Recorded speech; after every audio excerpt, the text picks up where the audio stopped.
Un libro, una voz. Presenta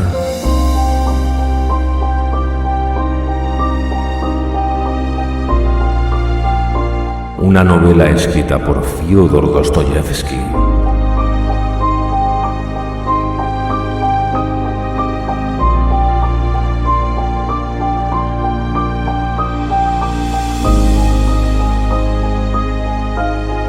Crimen y castigo.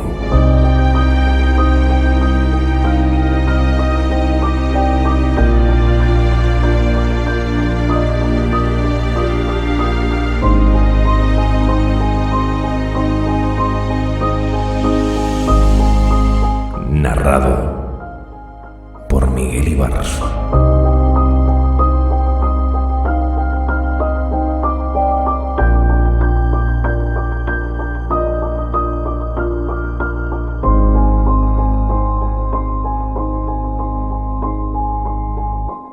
Episodio 6.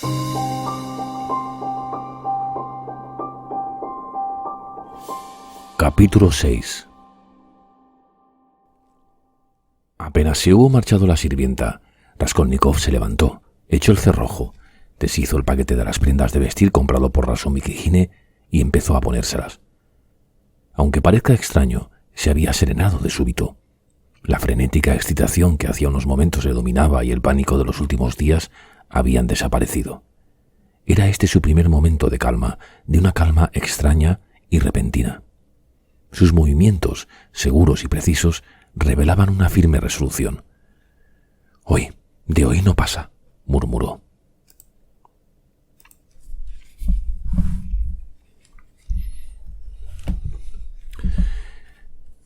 Se daba cuenta de su estado de debilidad, pero la extrema tensión de ánimo a la que debía su serenidad le comunicaba una gran serenidad en sí mismo y parecía darle fuerzas. Por lo demás, no temía caerse en la calle. Cuando estuvo enteramente vestido con sus ropas nuevas, permaneció un momento contemplando el dinero que Razumikijine había dejado en la mesa. Tras unos segundos de reflexión, se lo echó al bolsillo. La cantidad ascendía a 25 rublos. Cogió también lo que a su amigo le había sobrado de los 10 rublos destinados a la compra de las prendas de vestir y, acto seguido, descorrió el cerrojo. Salió de la habitación y empezó a bajar la escalera. Al pasar por el piso de la patrona dirigió una mirada a la cocina, cuya puerta estaba abierta. Nastasia daba la espalda a la escalera, ocupada en avivar el fuego del samóvar. No oyó nada. En lo que menos pensaba era en aquella fuga.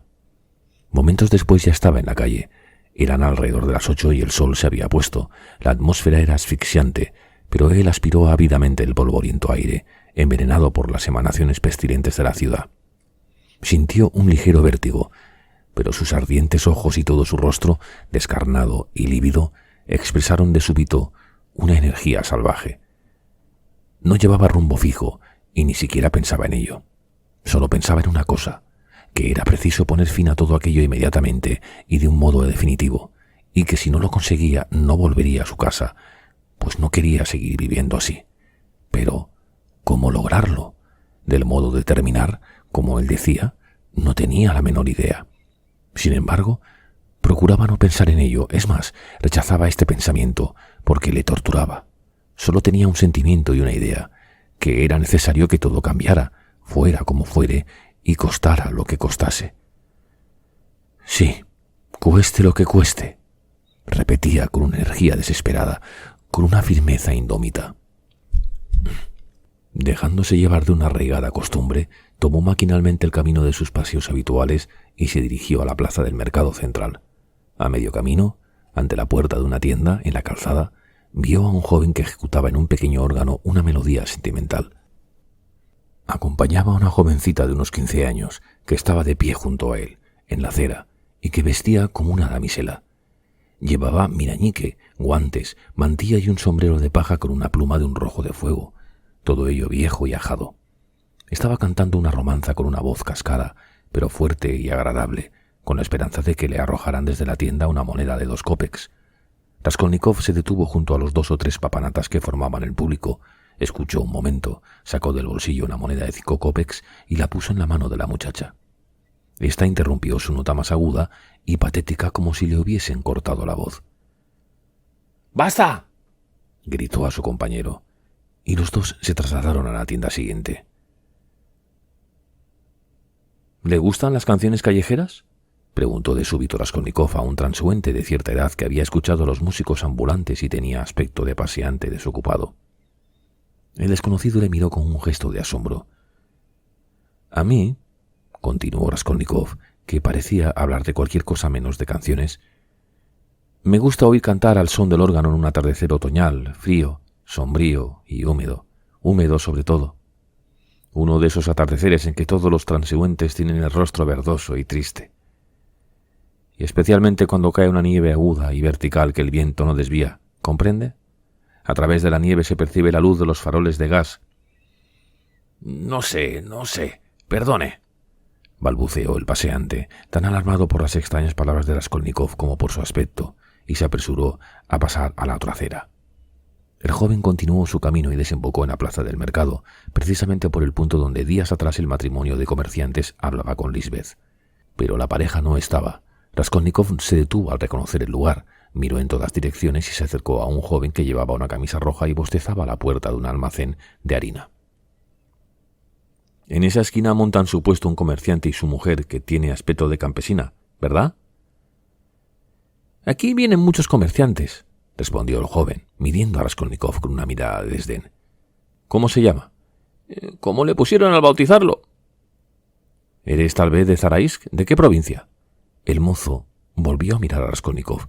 «Alteza, mi familia no es de ninguna provincia, sino de un distrito. Mi hermano, que es el que viaja, entiende de esas cosas. Pero yo, como tengo que quedarme aquí, no sé nada. Espero de la misericordia de su Alteza que me perdone».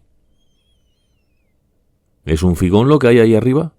«Una taberna, hay un billar e incluso algunas princesas, es un lugar muy chic». Raskolnikov atravesó la plaza. En uno de sus ángulos se apiñaba una multitud de mujiks. Se introdujo en lo más denso del grupo y empezó a mirar atentamente las caras de unos y otros. Pero los campesinos no le prestaban la menor atención. Todos hablaban a gritos, divididos en pequeños grupos. Después de reflexionar un momento, prosiguió su camino en dirección al Boulevard V. Pronto dejó la plaza y se internó en una calleja que, formando un recodo, conduce a la calle de Sadovaya. Había recorrido muchas veces aquella callejuela. Desde hacía algún tiempo, una fuerza misteriosa le impulsaba a deambular por estos lugares cuando la tristeza le dominaba, con lo que se ponía más triste aún.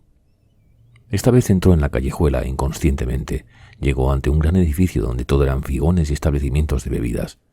De ellos salían continuamente mujeres destocadas y vestidas con negligencia, como quien no ha de alejarse de su casa, y formaban grupos aquí y allá, en la acera y especialmente al borde de las escaleras que conducían a los tugurios de mala fama del subsuelo. En uno de estos antros reinaba un estruendo ensordecedor. Se tocaba la guitarra, se cantaba y todo el mundo parecía divertirse. Ante la entrada había un nutrido grupo de mujeres. Unas estaban sentadas en los escalones, otras en la acera y otras, en fin, permanecían de pie ante la puerta, charlando. Un soldado, bebido, con el cigarrillo en la boca, erraba en torno de ellas, lanzando juramentos. Al parecer no se acordaba del sitio donde quería dirigirse. Dos individuos desarrapados cambiaban insultos y, en fin, se veía un borracho tendido cuán largo era en medio de la calle. Raskolnikov se detuvo junto al grupo principal de mujeres. Estas platicaban con voces desgarradas. Vestían ropas de indiana, llevaban la cabeza descubierta y calzado de cabritilla. Unas pasaban de los 40, otras apenas habían cumplido los 17. Todas tenían los ojos hinchados. El canto y todos los ruidos que salían del tugurio subterráneo cautivaron a Raskolnikov.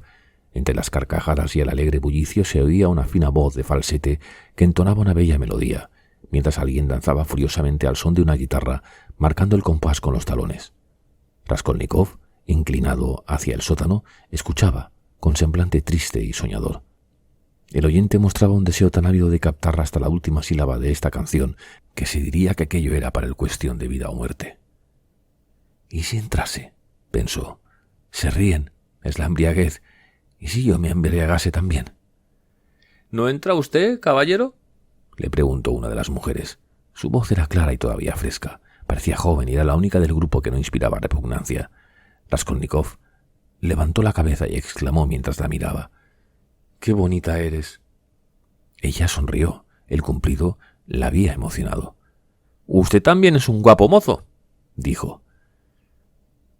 «Demasiado delgado», dijo otra de aquellas mujeres con voz cavernosa. «Seguro que acaba de salir del hospital».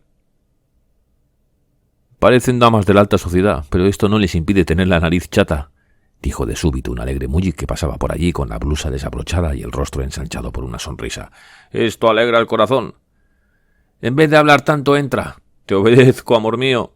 Dicho esto, entró y se fue rodando escaleras abajo. Raskolnikov continuó su camino. «Oiga, señor», le gritó la muchacha apenas vio que echaba a andar.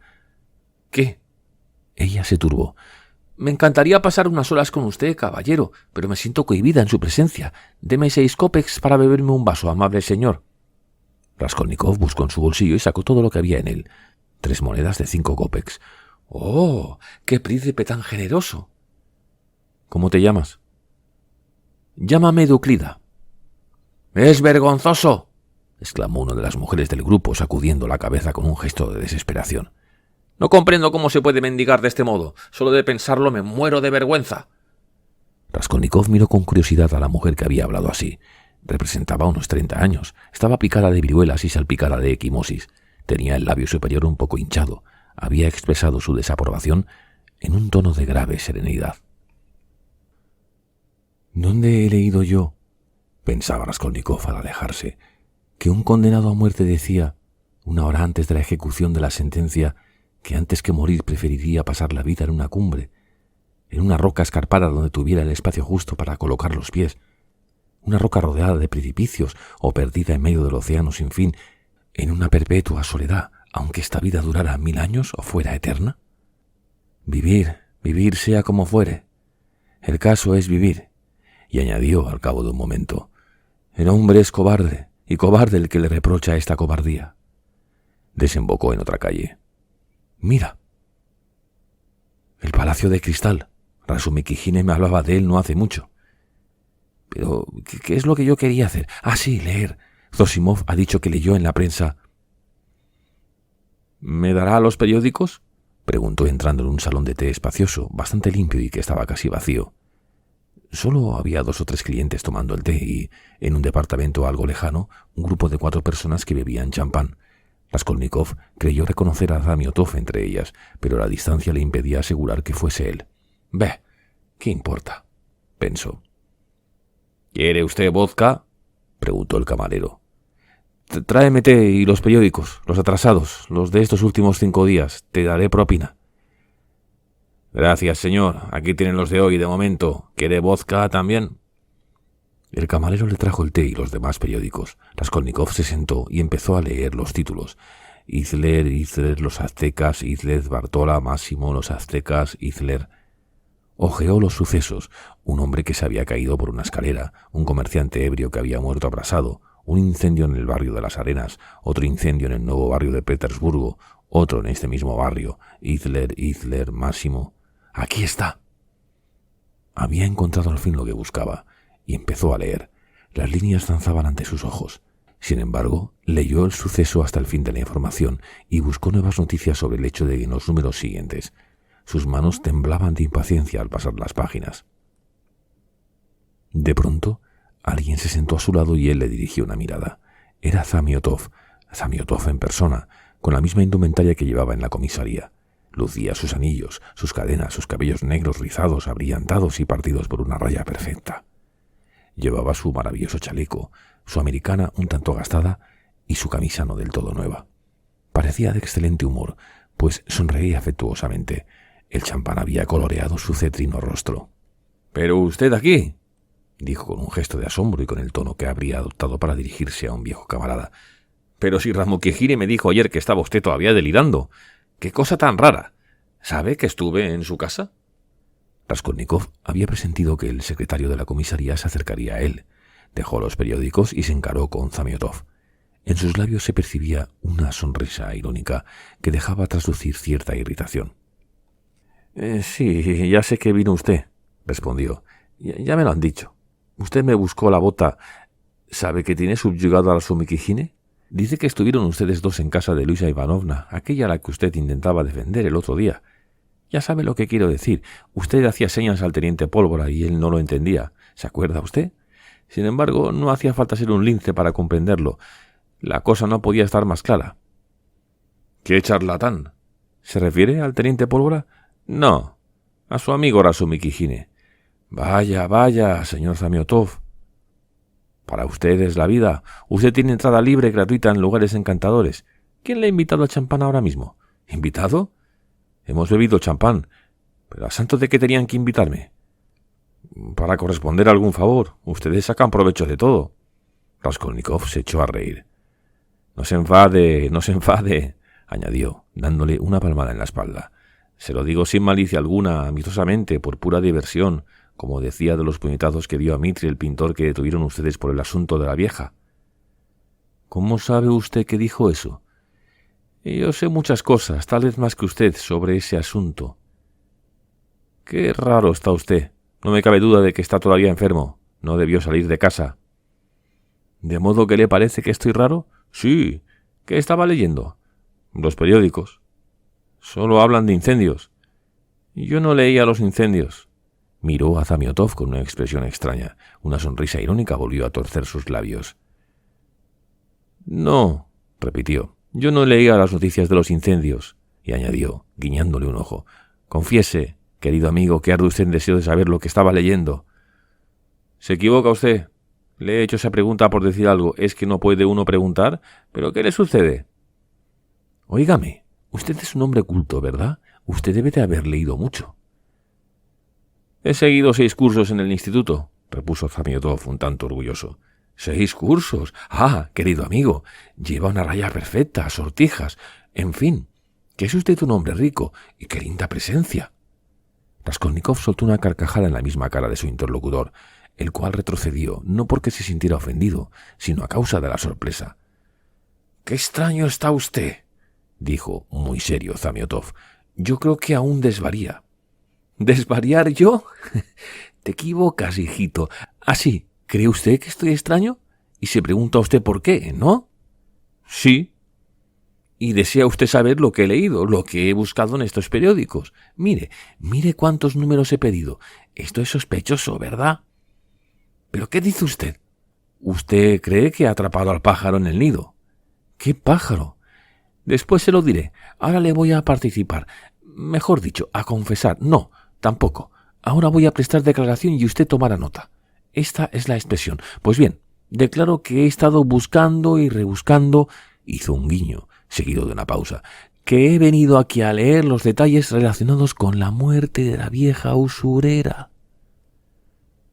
Las últimas palabras las dijo en un susurro y acercando tanto su cara a la de Zamiotov que casi llegó a tocarla.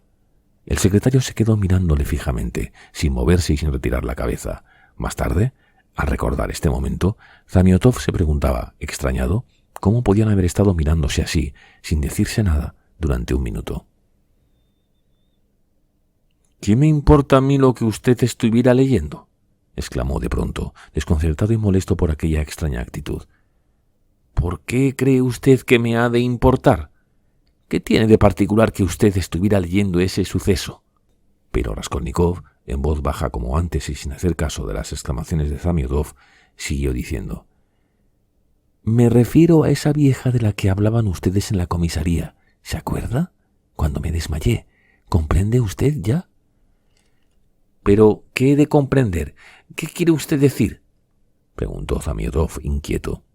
El semblante grave e inmóvil de Raskolnikov cambió de expresión repentinamente, y el ex estudiante se echó a reír con la misma risa nerviosa e incontenible que le había acometido momentos antes. De súbito le pareció que volvía a vivir intensamente las escenas turbadoras del crimen. Estaba detrás de la puerta con el hacha en la mano. El cerrojo se movía ruidosamente. Al otro lado de la puerta, 2 hombres la sacudían, tratando de forzarla y lanzando juramentos. Y él se sentía dominado por el deseo de insultarlos, de hacerles hablar, de mofarse de ellos, de echarse a reír, con risa estrepitosa a grandes carcajadas. —¿O está usted loco o...? —dijo Zamiotov. Se detuvo ante la idea de que de súbito le había asaltado. —¿O qué? Acabe. Dígalo. —No —replicó Zamiotov—, ¿es tan absurdo? Los dos guardaron silencio. Raskolnikov, tras su repentino arrebato de hilaridad, quedó triste y pensativo. Se acodó en la mesa y apoyó la cabeza en las manos. Parecía haberse olvidado de la presencia de Zamiotov. Hubo un largo silencio. —¿Por qué no se toma el té? dijo Zamiotov. «Se va a enfriar». «¿Qué?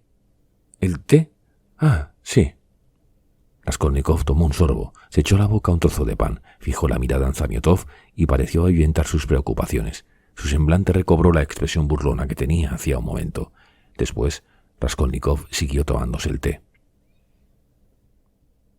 «Actualmente los crímenes se multiplican», dijo Zamiotov. «Hace poco leí en las noticias de Moscú que había detenido en esta ciudad a una banda de monederos falsos. Era una detestable organización que se dedicaba a fabricar billetes de banco». «Ese asunto ya es viejo», repuso con toda calma Raskolnikov. «Hace ya más de un mes que lo leí en la prensa. ¿Así usted cree que esos falsificadores son unos bandidos?» «A la fuerza han de serlo. Son criaturas, chiquillos inconscientes, no verdaderos bandidos. Se reúnen 50 para un negocio. Esto es un disparate. Aunque no fueran más que 3, cada uno de ellos habría de tener más confianza en los otros que en sí mismo, pues bastaría que cualquiera de ellos diera suelta la lengua en un momento de embriaguez para que todo se fuera abajo. Chiquillos, inconscientes, no lo dude. Envían a cualquiera a cambiar los billetes en los bancos. Confiar una operación de esta importancia al primero que llega.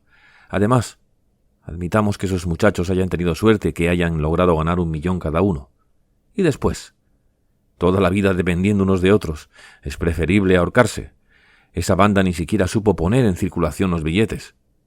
Uno va a cambiar billetes grandes en un banco, le entregan 5.000 rublos y él los recibe con manos temblorosas. Cuenta 4.000 y el 5.º millar se lo echa al bolsillo tal como se lo han dado, a toda prisa, pensando solamente en huir cuanto antes. Así da lugar a que sospechen de él y todo el negocio se va abajo por culpa de ese imbécil. Es increíble.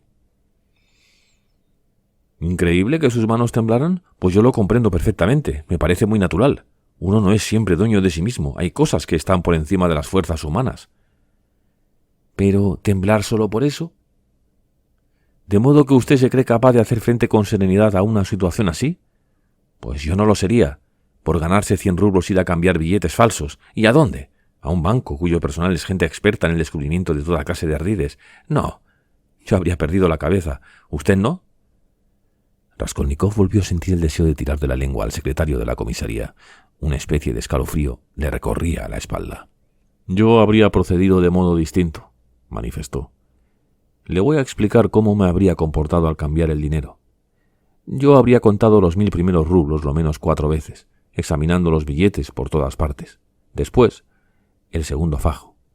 De este habría contado la mitad y entonces me habría detenido. Del montón habría sacado un billete de 50 rublos y lo habría mirado al trasluz, y después, antes de volver a colocarlo en el fajo, lo habría vuelto a examinar de cerca, como si temiese que fuese falso.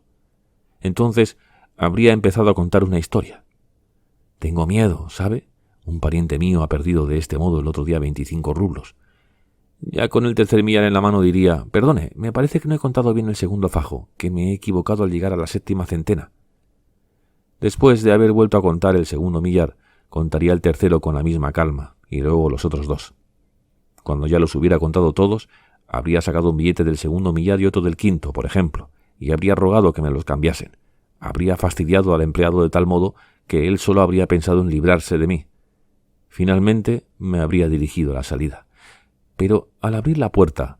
¡Ah, perdone! Y habría vuelto sobre mis pasos para hacer una pregunta.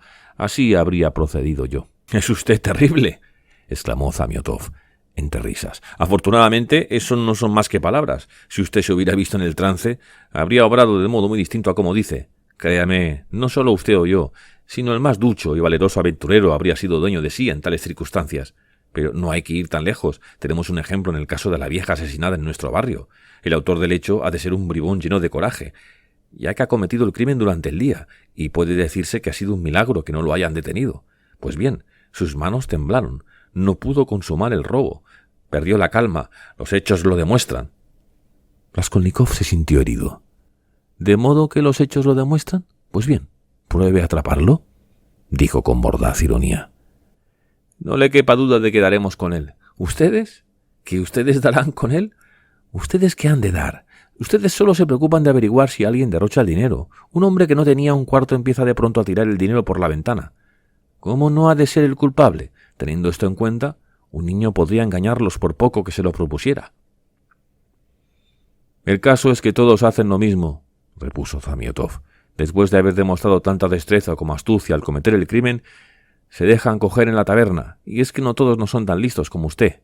Usted, naturalmente, no iría a una taberna. Raskolnikov frunció las cejas y miró a su interlocutor fijamente. «Oh, usted es insaciable», dijo malhumorado. «Usted quiere saber cómo obraría yo si me viese en un caso así». «Exacto», repuso Zamiotov en un tono lleno de gravedad y firmeza. Desde hacía unos momentos, su semblante revelaba una profunda seriedad. «¿Es muy grande ese deseo?» «Mucho». «Pues bien, he aquí cómo habría procedido yo». Al decir esto, Raskolnikov acercó nuevamente su cara a la de Zamiotov y le miró tan fijamente que esta vez el secretario no pudo evitar un estremecimiento. «He aquí cómo habría procedido yo. Habría cogido las joyas y el dinero y, apenas hubiera dejado la casa, me habría dirigido a un lugar apartado, cercado de muros y desiertos, un solar o algo parecido. Ante todo, habría buscado una piedra de gran tamaño, de unas 40 libras por lo menos, una de esas piedras que, terminada la construcción de un edificio, suelen quedar en algún rincón, junto a una pared. Habría levantado la piedra y entonces habría quedado al descubierto un hoyo. En ese hoyo habría depositado las joyas y el dinero. Luego habría vuelto a poner la piedra en su sitio y acercado un poco de tierra con el pie en torno alrededor. Luego me habría marchado y habría estado 1 año, o 2, o 3, sin volver por allí. Y ya podrían ustedes buscar al culpable». «Está usted loco», exclamó Zamiotov. Lo había dicho también en voz baja y se había apartado de Raskolnikov. Este palideció horriblemente y sus ojos fulguraban. Su labio superior temblaba convulsivamente.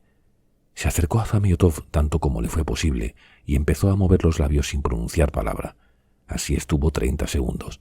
Se daba perfecta cuenta de lo que hacía, pero no podía dominarse.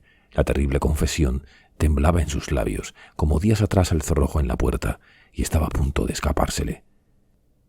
«¿Y si yo fuera el asesino de la vieja y de Lisbeth?», preguntó, e inmediatamente volvió a la realidad.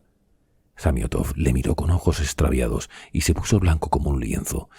Esbozó una sonrisa. «¿Es posible?», preguntó en un imperceptible susurro. Raskolnikov fijó en él una mirada venenosa. «Confiese que se lo ha creído», dijo en un tono frío y burlón. «¿Verdad que sí? Confiéselo». «Nada de eso», replicó vivamente Zamiotov. «No lo creo en absoluto, y ahora menos que nunca». «Ha caído usted, muchacho, ya le tengo. Usted no ha dejado de creerlo, por poco que sea, puesto que dice que ahora lo cree menos que nunca». «No, no», exclamó Zamiotov, visiblemente confundido. «Yo no lo he creído nunca. Ha sido usted, confiéselo, el que me ha atemorizado para inculcarme esta idea». «¿Entonces, no lo cree usted? ¿Es que no se acuerda de lo que hablaron ustedes cuando salí de la comisaría? Además, ¿por qué el teniente Pólvora me interrogó cuando recobré el conocimiento?» Se levantó, cogió su gorra y gritó al camarero. ¿Cuánto le debo? 30 kopecks, dijo el muchacho, que acudió a toda prisa. «Toma, y 20 de propina. Mire cuánto dinero», continuó, mostrando a Zamiotov su temblorosa mano, llena de billetes. «Billetes rojos y azules, 25 rublos en billetes. ¿De dónde los he sacado? Y estas ropas nuevas, ¿cómo han llegado a mi poder? Usted sabe muy bien que yo no tenía un kopek. Lo sabe porque he interrogado a la patrona. De esto no me cabe duda. ¿Verdad que la he interrogado? En fin, basta de charla. Hasta más ver. Encantado». Y salió del establecimiento, presa de una sensación nerviosa y extraña, en la que había cierto placer desesperado. Por otra parte, estaba profundamente abatido y su semblante tenía una expresión sombría. Parecía hallarse bajo los efectos de una crisis reciente. Una fatiga creciente le iba agotando. A veces recobraba de súbito las fuerzas por obra de una violenta excitación, pero las perdía inmediatamente, tan pronto como pasaba la acción de este estimulante ficticio. Al quedarse solo, Zamiotov no se movió de su asiento. Allí estuvo largo rato, pensativo. Raskolnikov había trastornado inesperadamente todas sus ideas sobre cierto punto y fijado definitivamente su opinión. «Ilia Petrovich es un imbécil», se dijo. Apenas puso los pies en la calle, Raskolnikov se dio de manos a boca con Razumikijine, que se disponía a entrar en el salón de té. Estaban a un paso de distancia el uno del otro, y aún no se habían visto. Cuando al fin se vieron, se miraron de pies a cabeza. Razumikijine estaba estupefacto, pero de súbito La ira, una ira ciega, brilló en sus ojos. —¿Con que estabas aquí? —vociferó. El hombre ha saltado de la cama y se ha escapado, y yo buscándole. Hasta debajo del diván, hasta en el granero. He estado a punto de pegarle a Anastasia por culpa tuya. Y miren ustedes de dónde sale. Rodia, ¿qué quiere decir esto? Di la verdad. Pues esto quiere decir que estoy harto de todos vosotros, que quiero estar solo, repuso con toda calma Raskolnikov. Pero si apenas puedes tenerte en pie, tienes los labios blancos como la cal y ni fuerzas te quedan para respirar. ¡Estúpido! ¿Qué haces en el Palacio de Cristal? ¡Dímelo! Déjame en paz, dijo Raskolnikov, tratando de pasar por el lado de su amigo. Esta tentativa enfureció a Razumikijine, que apresó por un hombro a Raskolnikov. ¿Que te deje después de lo que has hecho? No sé cómo te atreves a decir una cosa así. ¿Sabes lo que voy a hacer? A cogerte debajo del brazo como un paquete, llevarte a casa y encerrarte. Óyeme, Razumikijine, empezó a decir Raskolnikov en voz baja y con perfecta calma. ¿Es que no te das cuenta de que tu protección me fastidia? ¿Qué interés tienes en sacrificarte por una persona a la que molestan tus sacrificios e incluso se burla de ellos? Dime, ¿por qué viniste a buscarme cuando me puse enfermo? Pero si entonces la muerte habría sido una felicidad para mí. ¿No lo he demostrado ya claramente que tú ayudas para mí un martirio, que ya estoy harto? No sé qué placer se puede sentir torturando a la gente, y te aseguro que todo esto perjudica mi curación, pues estoy continuamente irritado. Hace poco Zosimov se ha marchado para no mortificarme. Déjame tú también, por el amor de Dios. ¿Con qué derecho pretendes retenerme a la fuerza? ¿No ves que ya he recobrado la razón por completo? Te agradeceré que me digas cómo he de suplicarte, para que me entiendas, que me dejes tranquilo, que no te sacrifiques por mí. Dime que soy un ingrato, un servil, pero déjame en paz, déjame, por el amor de Dios. Había pronunciado las primeras palabras en voz baja, feliz ante la idea del veneno que iba a derramar sobre su amigo, pero acabó por expresarse con una especie de delirante frenesí. Se ahogaba como en su reciente escena con Eugene. Razumikijine estuvo un momento pensativo, después soltó el brazo de su amigo. «Vete al diablo», dijo con un gesto de preocupación. Se había colmado su paciencia, pero apenas dio un paso a Raskolnikov, le llamó en un arranque repentino. «¡Espera! ¡Escucha!» «Quiero decirte que tú y todos los de tu calaña, desde el primero hasta el último, sois unos vanidosos y unos charlatanes. Cuando sufrís una desgracia u os acecha un peligro, lo incubáis como incuba la gallina sus huevos, y ni siquiera en este caso os encontráis a vosotros mismos. No hay un átomo de vida personal, original, en vosotros. Es agua clara, no sangre lo que corre por vuestras venas. Ninguno de vosotros me inspiráis confianza. Lo primero que os preocupa en todas las circunstancias es no pareceros a ningún otro ser humano». Raskolnikov se dispuso a girar sobre sus talones. Razumikijine le gritó, más indignado todavía. «¡Escúchame hasta el final! Ya sabes que hoy estreno una nueva habitación. Mis invitados deben de estar ya en casa, pero he dejado allí a mi tío para que los atienda. Pues bien, si tú no fueras un imbécil, un verdadero imbécil, un idiota de marca mayor, un simple imitador de gentes extranjeras. Oye, Rodia, yo reconozco que eres una persona inteligente, pero idiota a pesar de todo. Pues si no fueses un imbécil, vendrías a pasar la velada en nuestra compañía en vez de gastar las suelas de tus botas yendo por las calles de un lado a otro. Ya que has salido sin deber, sigue fuera de casa. Tendrás un buen sillón, se lo pediré a la patrona, un té modesto, compañía agradable. Si lo prefieres, podrás estar echado en el diván. No por eso dejarás de estar con nosotros. Zosimov está invitado. ¿Vendrás? No. «¡No lo creo!», gritó Razumikijine impaciente. «Tú no puedes saber que no irás. No puedes responder de tus actos y, además, no entiendes nada. Yo he renegado de la sociedad 1000 veces y luego he vuelto a ella a toda prisa. Te sentirás avergonzado de tu conducta y volverás al lado de tus semejantes. Edificio Pochinkov, 3er piso. No lo olvides. Si continúas así, un día te dejarás azotar por pura caridad. ¿Yo? Le cortaré las orejas al que muestre tales intenciones. Edificio Pochinkov, número 47, departamento del funcionario Babuchikijine. No iré, Razumikijine». Y Raskolnikov dio media vuelta y empezó a alejarse. «Pues yo creo que sí que vendrás, porque lo conozco. Oye, ¿está aquí Zamiotov?» «Sí». «¿Habéis hablado?» «Sí». «¿De qué?» «Bueno, no me lo digas si no quieres. Vete al diablo. Pochinkov 47, Babuchikine. No lo olvides». Raskolnikov llegó a la Sadovaya, dobló la esquina y desapareció. Razumikhine le había seguido con la vista. Estaba pensativo. Al fin se encogió de hombros y entró en el establecimiento. Ya en la escalera se detuvo. «¡Que se vaya al diablo!», murmuró. «Habla como un hombre cuerdo y, sin embargo, ¿pero qué imbécil soy? ¿Acaso los locos no suelen hablar como personas sensatas? Esto es lo que me parece que teme Zosimov», y se llevó el dedo a la sien. «¿Y qué ocurrirá si...? No se le puede dejar solo. Es capaz de tirarse al río. He hecho una tontería. No debí dejarlo». Echó a correr en busca de Raskolnikov, pero éste había desaparecido sin dejar rastro. Razumikhine regresó al Palacio de Cristal para interrogar cuanto antes a Zamiotov. Raskolnikov se había dirigido al puente, se internó en él, se acodó en el pretil y su mirada se perdió en la lejanía. Estaba tan débil que le había costado gran trabajo llegar hasta allí. Sentía vivos deseos de sentarse o de tenderse en medio de la calle. Inclinado sobre el prétil, miraba distraído los reflejos sonrosados del sol poniente, las hileras de casas oscurecidas por las sombras crepusculares y a la orilla izquierda del río el tragaluz de una lejana buhardilla, incendiado por un último rayo de sol. Luego fijó la vista en las aguas negras del canal y quedó absorto en atenta contemplación. De pronto, una serie de círculos rojos empezaron a danzar ante sus ojos. Las casas, los transeúntes, los malecones empezaron también a danzar y girar.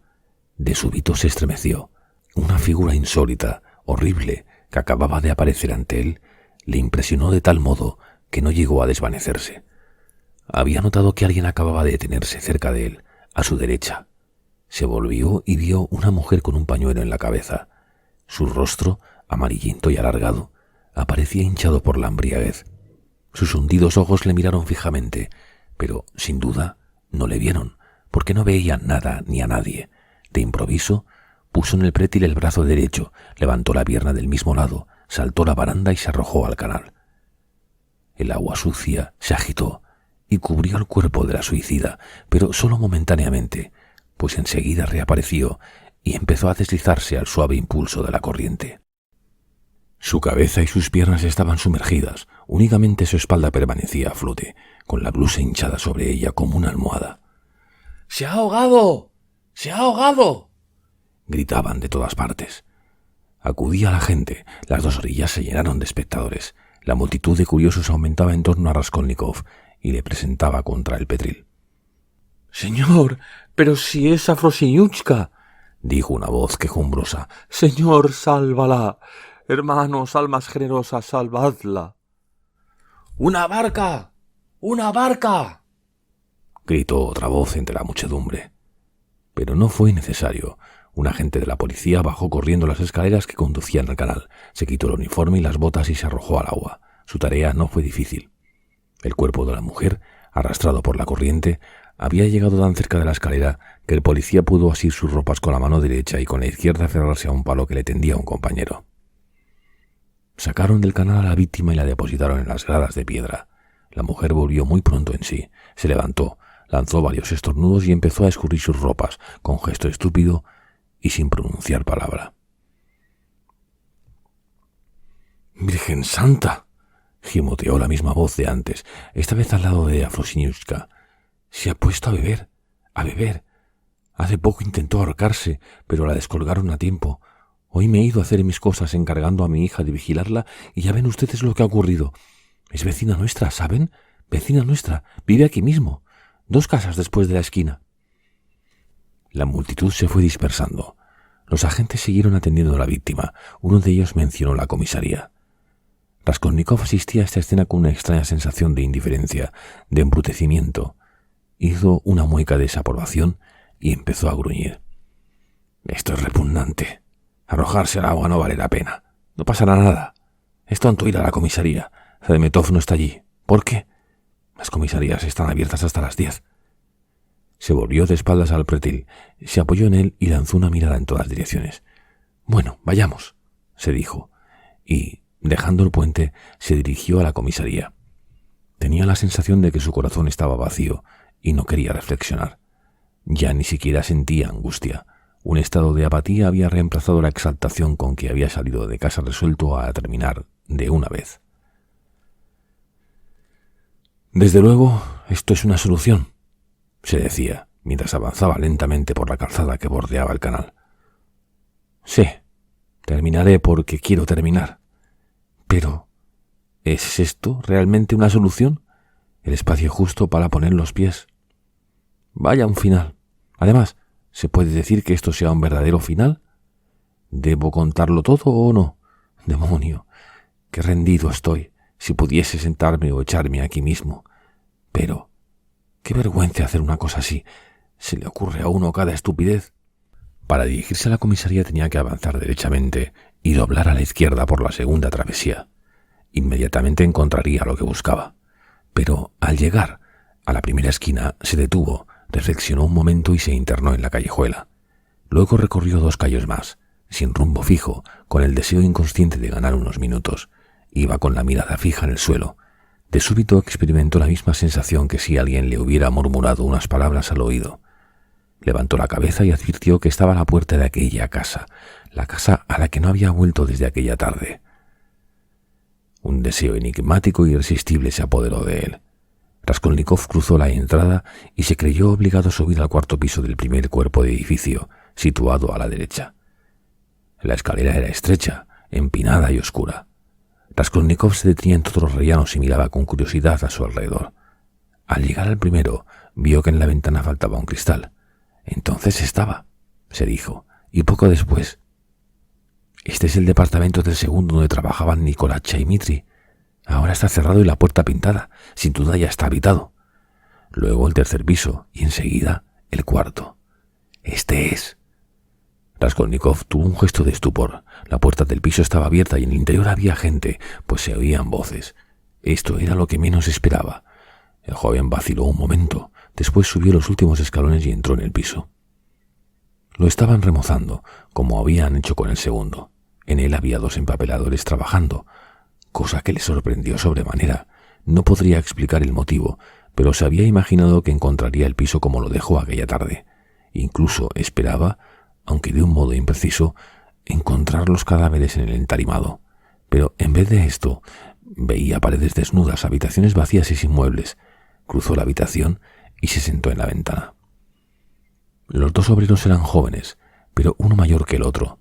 Estaba pegando en las paredes papeles nuevos, blancos y con florecillas de color malva, para sustituir el empapelado anterior, sucio, amarillento y lleno de desgarrones.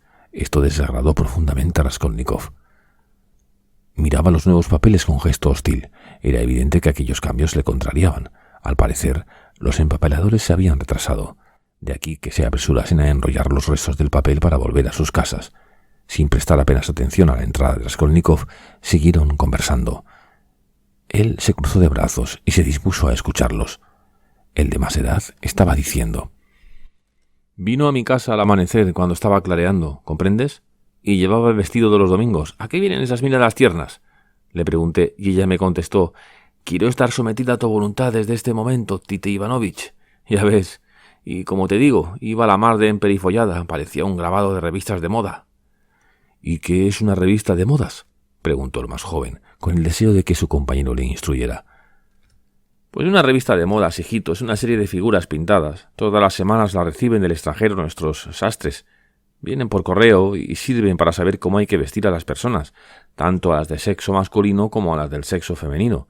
El caso es que son dibujos, ¿entiendes?». «Dios mío, qué cosas se ven en este Peter», exclamó el joven entusiasmado. «Excepto a Dios, aquí se encuentra todo». «Todo excepto eso, amigo», terminó el mayor con acento sentencioso. Raskolnikov se levantó y pasó a la habitación contigua, aquella en donde había estado el arca, la cama y la cómoda. Sin muebles, le pareció ridículamente pequeña. El papel de las paredes era el mismo. En un rincón se veía el lugar ocupado anteriormente por las imágenes santas. Después de echar una ojeada por toda la pieza, volvió a la ventana. El obrero de más edad se quedó mirándole. «¿Qué desea usted?», le preguntó de pronto. En vez de contestarle, Raskolnikov se levantó, pasó al vestíbulo y empezó a tirar del cordón de la campanilla. Era la misma. La reconoció por su sonido de hojalata. Tiró de cordón otra vez y otra. Aguzó el oído mientras trataba de recordar. La atroz impresión recibida el día del crimen volvió a él con intensidad creciente. Se estremecía cada vez que tiraba del cordón y hallaba en ello un placer cuya violencia iba en aumento. Pero, ¿qué quiere usted y quién es?, le preguntó el empapelador de más edad, yendo hacia él. Raskolnikov volvió a la habitación. Quiero alquilar este apartamento, repuso, y es natural que desee verlo. De noche no se miran los pisos, además ha de subir acompañado del portero. Veo que han lavado el suelo, ¿van a pintarlo? ¿Queda alguna mancha de sangre? ¿De qué sangre? Aquí mataron a la vieja y a su hermana. Allí había un charco de sangre. Pero, ¿quién es usted?, exclamó ya inquieto el empapelador. ¿Yo? Sí. ¿Quieres saberlo? Ven conmigo a la comisaría, allí lo diré. Los dos trabajadores se miraron con expresión interrogante. Ya es hora de que nos vayamos, dijo el mayor. Incluso nos hemos retrasado. Vámonos, Aliochka, tenemos que cerrar. Entonces, vamos, dijo Raskolnikov, con un gesto de indiferencia. Fue el primero en salir, después empezó a bajar lentamente la escalera. «Hola, portero», exclamó cuando llegó a la entrada. En la puerta había varias personas mirando a la gente que pasaba, los dos porteros, una mujer, un burgués en bata y otros individuos. Raskolnikov se fue derecho a ellos. «¿Qué desea?», le preguntó uno de los porteros. «¿Has estado en la comisaría?» «De allí vengo. ¿Qué desea usted? ¿Están todavía los empleados?» «Sí». «¿Está el ayudante del comisario?» «Hace un momento estaba. ¿Pero qué desea?» Raskolnikov no contestó. Quedó pensativo. «Ha venido a ver el piso», dijo el empapelador de más edad. «¿Qué piso?» «El que nosotros estamos empapelando. Ha dicho que porque han lavado la sangre, que allí se ha cometido un crimen y que él ha venido para alquilar una habitación. Casi rompe el cordón de la campanilla, fuerza de tirones. Después ha dicho, vamos a la comisaría, allí lo contaré todo. Y ha bajado con nosotros». El portero miró atentamente a Raskolnikov. En sus ojos había una mezcla de curiosidad y recelo. «Bueno, pero ¿quién es usted?» «Soy Rodion Romanovich Raskolnikov, es estudiante, y vivo en la calle vecina, edificio Chil, departamento 14. Pregunta al portero, me conoce». Raskolnikov hablaba con indiferencia y estaba pensativo. Miraba obstinadamente la oscura calle, y ni una sola vez dirigió la vista a su interlocutor. «Diga, ¿para qué ha subido al piso? ¿Quería verlo? Pero si en él no hay nada que ver». «Lo más prudente sería llevarlo a la comisaría», dijo de pronto el burgués. Raskolnikov le miró por encima del hombro, lo observó atentamente y dijo, sin perder la calma ni salir de su indiferencia. «¿Vamos?» «Sí, hay que llevarlo», insistió el burgués con vehemencia. «¿A qué ha ido allá arriba? No cabe duda de que tiene algún peso en la conciencia». «A lo mejor dice esas cosas porque está bebido», dijo el empapelador en voz baja. «¿Pero qué quiere usted?», exclamó de nuevo el portero, que empezaba a enfadarse de verdad. «¿Con qué derecho viene usted a molestarnos?» «¿Es que tienes miedo de ir a la comisaría?», le preguntó Raskolnikov en son de burla.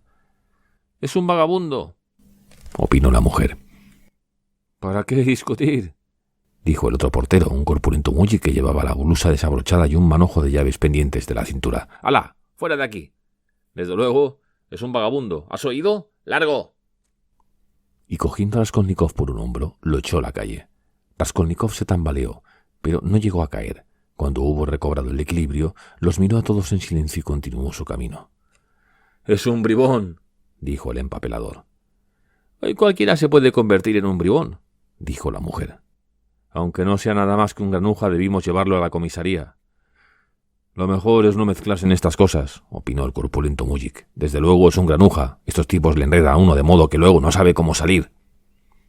«¿Voy o no voy?», se preguntó Raskolnikov, deteniéndose en medio de una callejuela y mirando a un lado y a otro, como si esperase un consejo.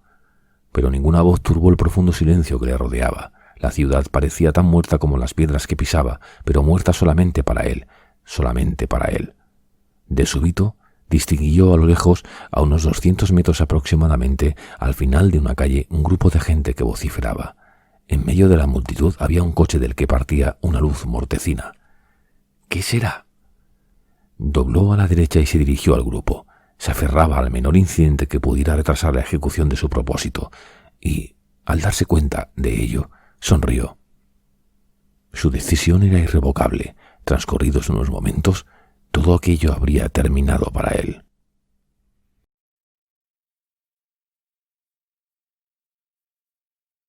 Capítulo 7. En medio de la calle había una elegante calesa con un tronco de 2 vivos caballos grises de pura sangre. El carruaje estaba vacío. Incluso el cochero había dejado el pescante y estaba en pie junto al coche, sujetando a los caballos por el freno. Una nutrida multitud se apiñaba alrededor del vehículo, contenida por agentes de la policía. Uno de estos tenía en la mano una linterna encendida y dirigía la luz hacia abajo para iluminar algo que había en el suelo, ante las ruedas. Todos hablaban a la vez, se oían suspiros y fuertes voces. El cochero, aturdido, no cesaba de repetir: ¡Qué desgracia, señor! ¡Qué desgracia! Raskolnikov se abrió paso entre la gente, y entonces pudo ver lo que provocaba tanto alboroto y curiosidad. En la calzada yacía un hombre ensangretado y sin conocimiento. Acababa de ser arrollado por los caballos. Aunque iba miserablemente vestido, llevaba ropas de burgués. La sangre fluía de su cabeza y de su rostro, que estaba hinchado y lleno de morados y heridas. Evidentemente, el accidente era grave. «Señor», se lamentaba el cochero, «bien sabe Dios que no he podido evitarlo. Si hubiese ido demasiado deprisa, si no hubiese gritado, pero iba poco a poco, a una marcha regular. Todo el mundo lo ha visto, y es que un hombre borracho no ve nada. Esto lo sabemos todos. Lo veo cruzar la calle vacilando. Parece que va a caer. Le grito 1 vez, 2 veces, 3 veces. Después retengo los caballos y él viene a caer precisamente bajo las herraduras. ¿Lo ha hecho expresamente o estaba borracho de verdad? Los caballos son jóvenes, espantadizos, y han echado a correr. Él ha empezado a gritar y ellos se han lanzado a una carrera aún más desenfrenada. Así ha ocurrido la desgracia». «Es verdad que el cochero ha gritado más de 1 vez, y muy fuerte», dijo una voz. «3 veces exactamente», dijo otro. «Todo el mundo le ha oído». Por otra parte, el cochero no parecía muy preocupado por las consecuencias del accidente. El elegante coche pertenecía sin duda a un señor importante y rico que debía de estar esperándolo en alguna parte. Esta circunstancia había provocado la solicitud de los agentes. Era preciso conducir al herido al hospital, pero nadie sabía su nombre. Raskolnikov consiguió situarse en primer término, se inclinó hacia adelante y su rostro se iluminó súbitamente. Había reconocido a la víctima. «¡Yo lo conozco! ¡Yo lo conozco!», exclamó, abriéndose paso a codazos entre los que estaban delante de él. «Es un antiguo funcionario, el consejero titular Marmeladov. Vive cerca de aquí, en el edificio Kozel. Llamen enseguida a un médico, yo lo pago, miren».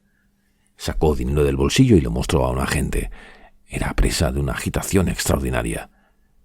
Los agentes se alegraron de conocer la identidad de la víctima. Raskolnikov dio su nombre y su dirección e insistió con vehemencia en que transportaran al herido a su domicilio. No habría mostrado más interés si el atropellado hubiera sido su padre. «El edificio Kozel», dijo, «está aquí mismo, 3 casas más abajo. Kozel es un acaudalado alemán. Sin duda estaba bebido y trataba de llegar a su casa. Es un alcohólico. Tiene familia, mujer, hijos. Llevarlo al hospital sería una complicación. En el edificio Kozel debe de haber algún médico. Yo lo pagaré. Yo lo pagaré. En su casa le cuidarán. Si le llevan al hospital, morirá por el camino». Incluso deslizó con disimulo unas monedas en la mano de uno de los agentes. Por otra parte, lo que él pedía era muy explicable y completamente legal. Había que proceder rápidamente. Se levantó al herido y almas caritativas se ofrecieron para transportarlo. El edificio Kozel estaba a unos 30 pasos del lugar donde se había producido el accidente. Raskolnikov cerraba la marcha e indicaba el camino, mientras sostenía la cabeza del herido con grandes precauciones. «Por aquí, por aquí. Hay que llevar mucho cuidado cuando subamos la escalera. Hemos de procurar que su cabeza se mantenga siempre alta. Miren un poco. Eso es. Yo pagaré. No soy un ingrato». En esos momentos, Katarina Ivanovna se entregaba a su costumbre, como siempre que disponía de un momento libre, de ir y venir por su reducida habitación, con los brazos cruzados sobre el pecho, tosiendo y hablando en voz alta. Desde hacía algún tiempo, le gustaba cada vez más hablar con su hija mayor, Polenka, niña de 10 años que, aunque incapaz de comprender muchas cosas, se daba perfecta cuenta de que su madre tenía gran necesidad de expansionarse. Por eso fijaba en ella sus grandes e inteligentes ojos y se esforzaba por aparentar que todo lo comprendía. En aquel momento, la niña se dedicaba a desnudar a su hermanito, que había estado malucho todo el día, para acostarlo. El niño estaba sentado en una silla, muy serio, esperando que le quitaran la camisa para lavarla durante la noche. Silencioso e inmóvil, había juntado y estirado sus piernecitas y, con los pies levantados, exhibiendo los talones, escuchaba lo que decían su madre y su hermana. Tenía los labios proyectados hacia afuera y los ojos muy abiertos. Su gesto de atención e inmovilidad era el propio de un niño bueno cuando se le está desnudando para acostarlo. Una niña menor que él, vestida con auténticos andrajos, esperaba su turno de pie junto al biombo. La puerta que daba a la escalera estaba abierta para dejar salir el humo de tabaco que llegaba de las habitaciones vecinas y que a cada momento provocaba en la pobre tísica largos y penosos accesos de tos. Catalina Ivanovna parecía haber adelgazado solo en unos días, y las siniestras manchas rojas de sus mejillas parecían arder con fuego aún más vivo. «Tal vez no me creas, Polenka», decía mientras medía con sus pasos la habitación. «Pero no puedes imaginarte la atmósfera de lujo y magnificencia que había en casa de mis padres, y hasta qué extremo este borracho me ha hundido en la miseria. También a vosotros os perderá. Mi padre tenía en el servicio civil un grado que correspondía al de coronel. Era ya casi gobernador. Solo tenía que dar un paso para llegar a serlo, y todo el mundo le decía: «Nosotros le consideramos ya como nuestro gobernador, Iván Mikhailovich». Cuando empezó a toser. «¡Maldita sea!», exclamó después de escupir y llevándose el pecho a las crispadas manos. «Pues cuando... Bueno, en el último baile ofrecido por el mariscal de la nobleza, la princesa Bezebemni, al verme, ella fue la que me bendijo más tarde en mi matrimonio con tu papá, Polia. Pues bien, la princesa preguntó: ¿no es esa la encantadora muchacha que bailó la danza del chal en la fiesta de clausura del instituto? Hay que coser esta tela, Polenka. Mira qué boquete. Debiste coger la aguja y zurcirlo como yo te he enseñado. Pues si se deja para mañana... De nuevo tosió. Mañana volvió a toser. «Mañana el agujero será mayor», gritó, a punto de ahogarse. El paje, el príncipe Chekeldovskoy, acababa de llegar de Petersburgo. Había bailado la mazurca conmigo y estaba dispuesto a pedir mi mano al día siguiente. Pero yo, después de darle las gracias en términos expresivos, le dije que mi corazón pertenecía desde hacía tiempo a otro. Este otro era tu padre, Polia. El mío estaba furioso. ¿Ya está? Dame esa camisa y las medias. Lida, dijo dirigiéndose a la niña más pequeña, esta noche dormirás sin camisa. Pon con ella las medias. Lo lavaremos todo a la vez. Y ese desarrapado, ese borracho sin llegar. Su camisa está sucia y destrozada. Preferiría lavarlo todo junto para no fatigarme 2 noches seguidas. Señor, ¿más todavía?, exclamó, volviendo a toser. Y viendo que el vestíbulo estaba lleno de gente y que varias personas entraban en la habitación, transportando una especie de fardo. «¿Qué es eso, señor? ¿Qué traen ahí?» «¿Dónde lo ponemos?», preguntó la gente, dirigiendo una mirada en torno de él, cuando introdujeron en la pieza a Marmeladov ensangretado e inanimado. «En el diván, ponedlo en el diván», dijo Raskolnikov. «Aquí, la cabeza a este lado». «Él ha tenido la culpa. Estaba borracho», gritó una voz entre la multitud. Catalina Ivanovna estaba pálida como una muerta y respiraba con dificultad. La diminuta Lidochka lanzó un grito, se arrojó en brazos de Polenka y se apretó contra ella con un temblor convulsivo. Después de haber acostado a Marmeladov, Raskolnikov corrió hacia Catalina Ivanovna. «Por el amor de Dios, cálmese», dijo con vehemencia. «No se asuste. Atravesaba la calle y un coche le ha atropellado. No se inquiete, pronto volverá en sí. Lo han traído aquí porque lo he dicho yo. Yo estuve ya una vez en esta casa, ¿recuerda? Volverá en sí, yo lo pagaré todo». «Esto tenía que pasar», exclamó Catalina Ivanovna, desesperada y abalanzándose sobre su marido. Raskolnikov se dio cuenta enseguida de que aquella mujer no era de las que se desmayan por cualquier cosa. En un abrir y cerrar de ojos apareció una almohada debajo de la cabeza de la víctima, detalle en el que nadie había pensado. Catalina Ivanovna empezó a quitar ropa a su marido y a examinar las heridas. Sus manos se movían presurosas, pero conservaba la serenidad y se había olvidado de sí misma. Se mordía los trémulos labios para contener los gritos que pugnaban por salir de su boca. Entretanto, Raskolnikov envió en busca de un médico. Le habían dicho que vivía uno en la casa de al lado. «He enviado a buscar un médico», dijo a Catalina Ivanovna. «No se inquiete usted, yo lo pago. ¿No tiene agua? Deme también una servilleta, una toalla, cualquier cosa, pero pronto. Nosotros no podemos juzgar hasta qué extremo son graves las heridas. Está herido, pero no muerto, se lo aseguro. Ya veremos qué dice el doctor». Catalina Ivanovna corrió hacia la ventana. Allí había una silla desvencijada y, sobre ella, una cubeta de barro llena de agua. La había preparado para lavar por la noche la ropa interior de su marido y de sus hijos. Este trabajo nocturno lo hacía Catalina Ivanovna 2 veces por semana cuando menos, e incluso con más frecuencia, pues la familia había llegado a tal grado de miseria que ninguno de sus miembros tenía más de una muda. Y es que Catalina Ivanovna no podía sufrir la suciedad y, antes que verla en su casa, prefería trabajar hasta más allá del límite de sus fuerzas. Lavaba mientras todo el mundo dormía, así podía tender la ropa y entregarla seca y limpia a la mañana siguiente a su esposo y a sus hijos. Levantó la cubeta para llevársela a Raskolnikov, pero las fuerzas le fallaron y poco faltó para que cayera. Entretanto, Raskolnikov había encontrado un trapo y, después de sumergirlo en el agua de la cubeta, lavó la ensangrentada cara de Marmeladov. Catalina Ivanovna permanecía de pie a su lado, respirando con dificultad. Se oprimía el pecho con las crispadas manos. También ella tenía gran necesidad de cuidarse. Raskolnikov empezaba a decirse que tal vez había sido un error llevar al herido a su casa. «Polia», exclamó Catalina Ivanovna, «corre a casa de Sonia y dile que a su padre le ha atropellado un coche y que venga enseguida. Si no estuviese en casa, dejas el recado a los Kapernamov para que se lo den tan pronto como llegue. Anda, ve, toma, ponte este pañuelo en la cabeza». Entretanto, la habitación se había ido llenando de curiosos de tal modo que ya no cabía en ella ni un alfiler. Los agentes se habían marchado. Solo había quedado uno que trataba de hacer retroceder al público hasta el rellano de la escalera. Pero, al mismo tiempo, los inquilinos de la señora Lipchesel habían dejado sus habitaciones para aglomerarse en el umbral desde la puerta interior y, al fin, irrumpieron en masa en la habitación del herido. Catalina Ivanovna se enfureció. «¿Es que ni siquiera podéis dejar morir a una persona en paz?», gritó a la muchedumbre de curiosos. «Esto es para vosotros un espectáculo, ¿verdad? Y venís con el cigarrillo en la boca», exclamó mientras empezaba a toser. «Solo os falta haber venido con el sombrero puesto. Y veo que uno que lo lleva. Respetad la muerte, en lo menos que podéis hacer». La tos ahogó sus palabras, pero lo que ya había dicho produjo su efecto. Por lo visto, los habitantes de la casa la temían. Los vecinos se marcharon uno tras otro con ese extraño sentimiento de íntima satisfacción que ni siquiera el hombre más compasivo puede menos de experimentar ante la desgracia ajena, incluso cuando la víctima es un amigo estimado. Una vez habían salido todos, se oyó decir a uno de ellos, tras la puerta ya cerrada, que para estos casos estaban los hospitales y que no había derecho a turbar la tranquilidad de una casa.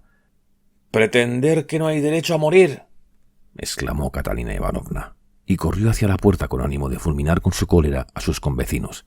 Pero en el umbral se dio de manos a boca con la dueña de la casa en persona, la señora Lipevechsel, que acababa de enterarse de la desgracia y acudía para restablecer el orden en el departamento. Esta señora era una alemana que siempre andaba con enredos y chismes. «¡Ah, señor, Dios mío!», exclamó golpeando sus manos en una contra otra. «Su marido borracho. Atropellamiento por caballo. Al hospital, al hospital. Lo digo yo, la propietaria». «Óigame, Amalia Lubidovna, debe usted pensar las cosas antes de decirlas», comenzó Catalina Ivanovna con altivez. Le hablaba siempre en este tono, con objeto de que aquella mujer no olvidara en ningún momento su elevada condición, y ni siquiera ahora pudo privarse de semejante placer. «Sí, Amalia Lubidovna. Ya le he dicho más de una vez que no me llamo Amalia Lubidovna. Yo soy Amal Iván». «Usted no es Amal Iván, sino Amalia Lubidovna, y como yo no formo parte de su corte de viles aduladores, tales como el señor Lebeziatnikov, que en este momento se está riendo detrás de la puerta». Se oyó, en efecto, una risita socarrona detrás de la puerta y una voz que decía: «Se van a agarrar de las greñas». «La seguiré llamando Amalia Lubidovna.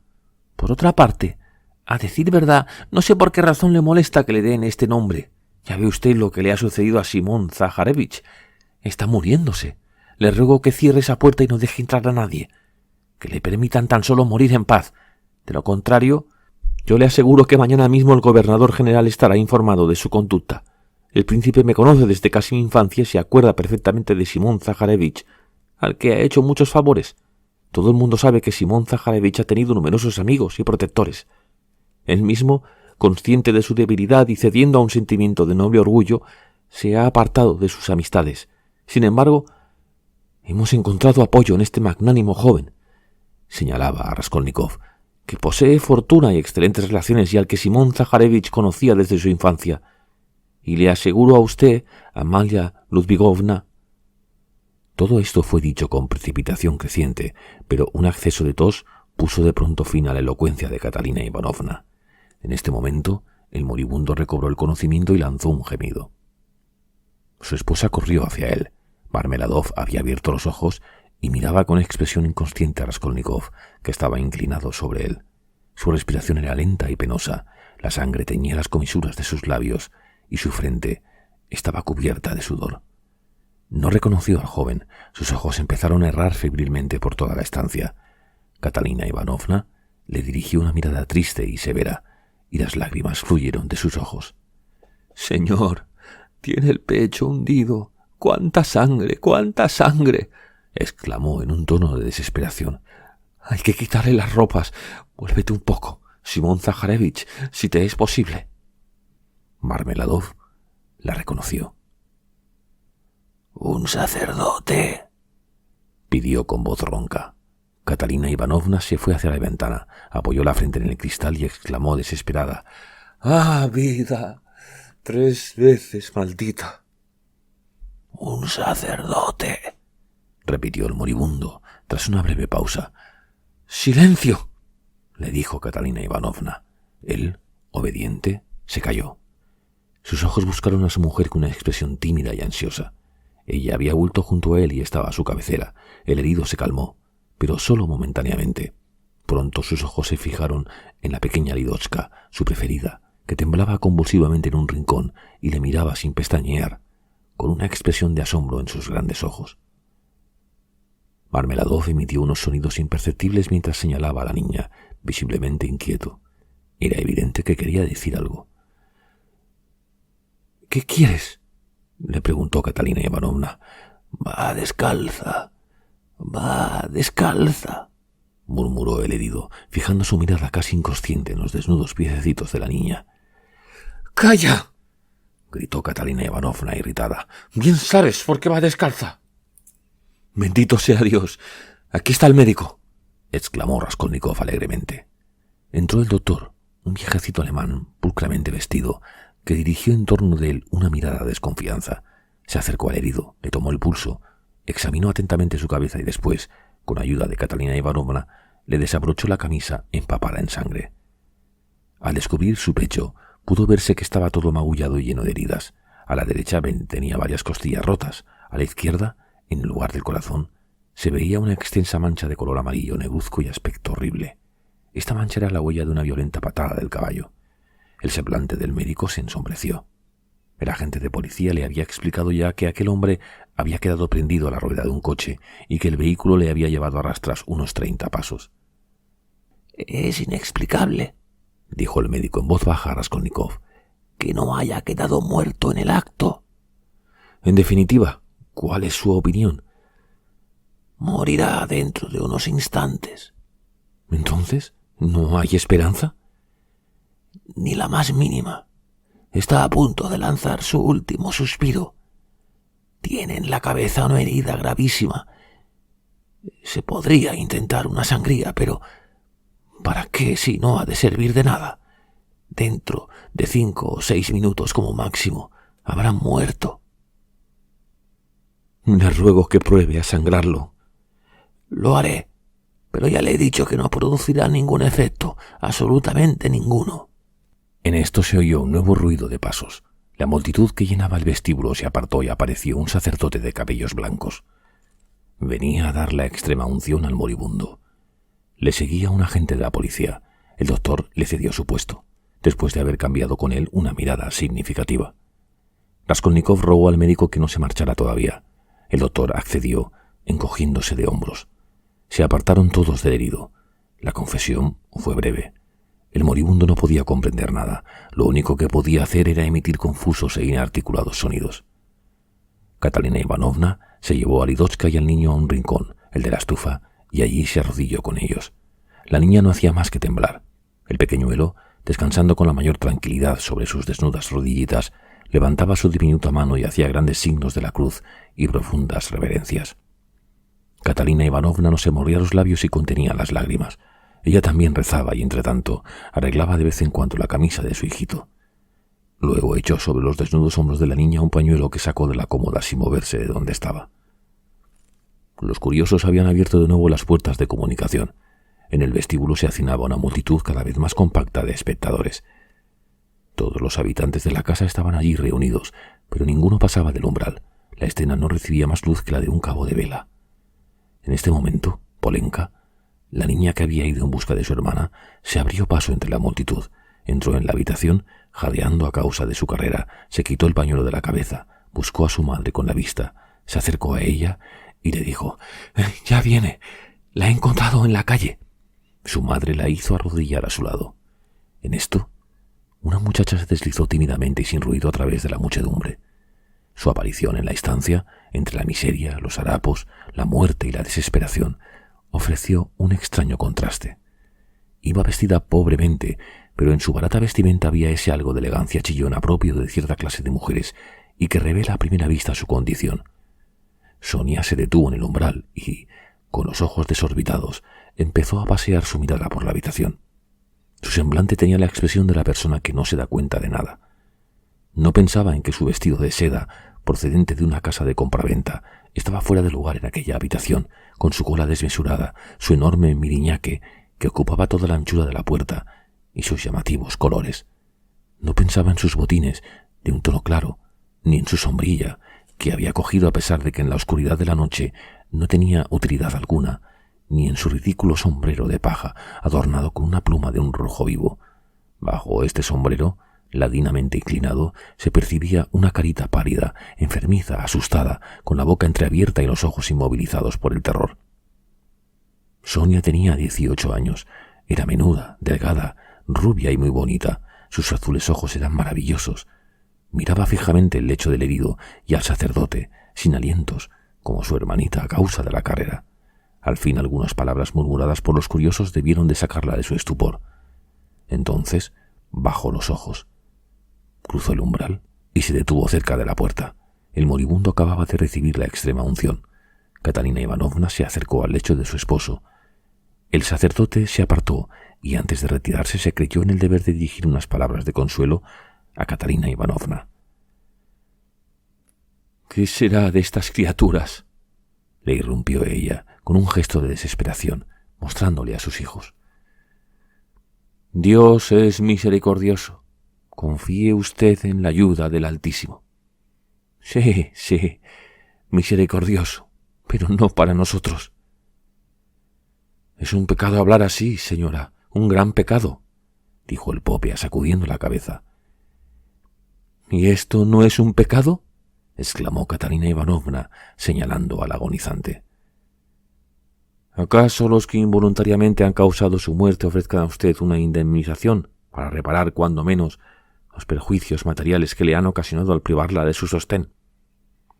«No me comprende usted», exclamó Catalina Ivanovna con una mezcla de irritación y desaliento.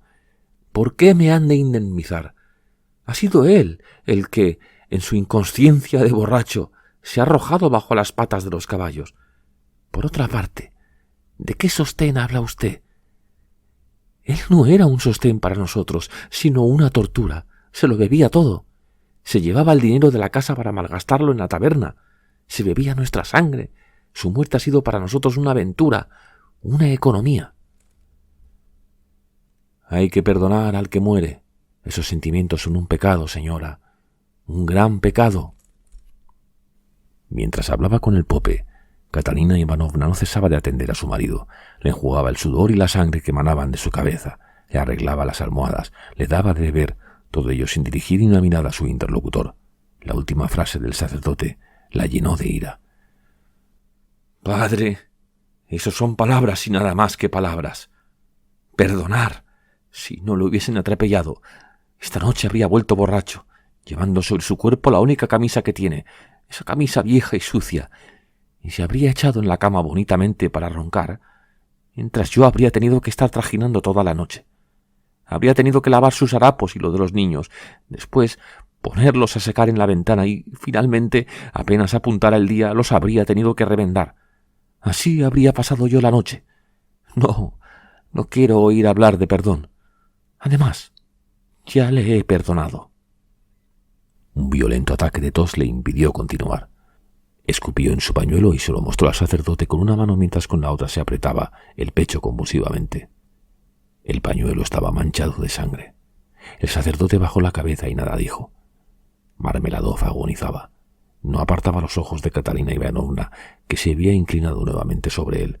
El moribundo quería decir algo a su esposa y movía la lengua, pero de su boca no salían sino sonidos inarticulados.